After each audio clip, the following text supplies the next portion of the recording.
notre collègue Pierre Bédevielle pour le groupe Les Indépendants, République et Territoires. Monsieur le Président, mes chers collègues, le groupe Les Indépendants s'associe également au soutien exprimé à nos sapeurs-pompiers qui courageusement combattent les flammes sur notre territoire. Je m'adresse au ministre de l'Agriculture et de la Souveraineté alimentaire. Nos cultures ont soif, nos bêtes ont chaud et nos agriculteurs souffrent. Notre souveraineté alimentaire est en danger face au dérèglement climatique. Nous ne pouvons pas aller indéfiniment de plan d'urgence en indemnisation. Notre autonomie énergétique est sérieusement remise en cause. La question du développement de solutions alternatives urge, tout comme la préservation de nos sols. Dilemme cornélien que l'agrivoltaïsme peut solutionner. Les planètes sont alignées. Production d'électricité par panneaux photovoltaïques inclinables sur des surfaces cultivées ou d'élevage, amélioration du revenu des agriculteurs et des productions agricoles, artificialisation maîtrisée des sols. La proposition de résolution portée par nos collègues Longeau et Moga a permis de définir cette activité. La proposition de loi que nous avons déposée avec plusieurs sénateurs, les indépendants, à l'initiative des sénateurs Decool, organise de façon réaliste le développement nécessaire de l'agrivoltaïsme, son accompagnement et son encadrement. Il est clair que l'agriculture doit rester l'activité principale. Cependant, dans notre beau pays, champion de la surtransposition et de la réglementation à outrance, certains obstacles doivent être levés rapidement. Je pense aux problèmes d'autorisation liés au code de l'urbanisme ou à la suppression de la PAC en cas de production d'énergie sur des surfaces agricoles plus de 15 jours par an.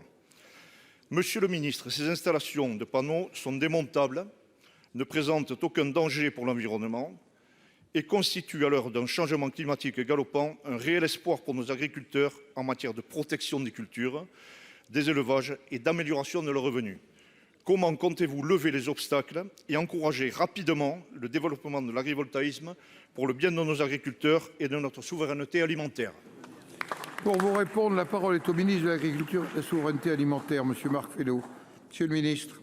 Merci Monsieur le Président, Mesdames et Messieurs les sénateurs, Monsieur le sénateur Médevielle. D'abord, je voudrais vous remercier de votre question qui me permet de mettre en valeur le travail qui a été fait par le Sénat, par vos collègues au travers d'une PPR, et puis par vous-même, avec d'autres vos collègues, je pense au sénateur Decool, au travers d'une PPL. C'est un sujet qui est effectivement important, c'est un sujet qui porte de nombreux espoirs. Le premier espoir, c'est que ça permet effectivement de lutter contre le dérèglement et le changement climatique en permettant de développer les énergies renouvelables, et c'est bien la volonté qu'a le gouvernement au travers de ces énergies, mais évidemment au travers de d'autres énergies, et donc la volonté qui est la nôtre, c'est de les développer.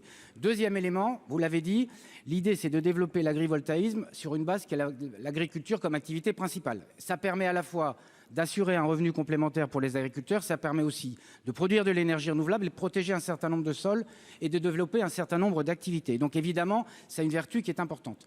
Puis troisième sujet, vous avez raison, c'est le sujet de la simplification. Certains sujets sont d'ordre réglementaire, certains autres sujets sont d'ordre législatif.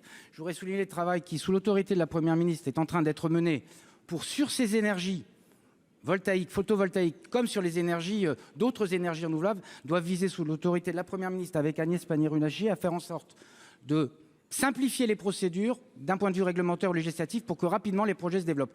Il y a urgence climatique, il y a urgence aussi pour les agriculteurs. Ça permet, je l'ai dit, de sécuriser le revenu, ça permet de répondre à la question de la souveraineté agricole, ça permet de répondre à la question de la souveraineté énergétique et ça permet de répondre aux enjeux qui ont été évoqués déjà dans des questions précédentes qui sont des enjeux climatiques. Et donc nous sommes à l'œuvre pour simplifier, ça relève parfois, je le dis aussi, des pratiques locales et de faire en sorte que nous puissions les uns et les autres au travers des actions que mène le gouvernement, donner à l'administration les directions nécessaires pour que les choses soient les plus simples possibles et qu'on puisse avancer enfin sur les énergies renouvelables. Merci.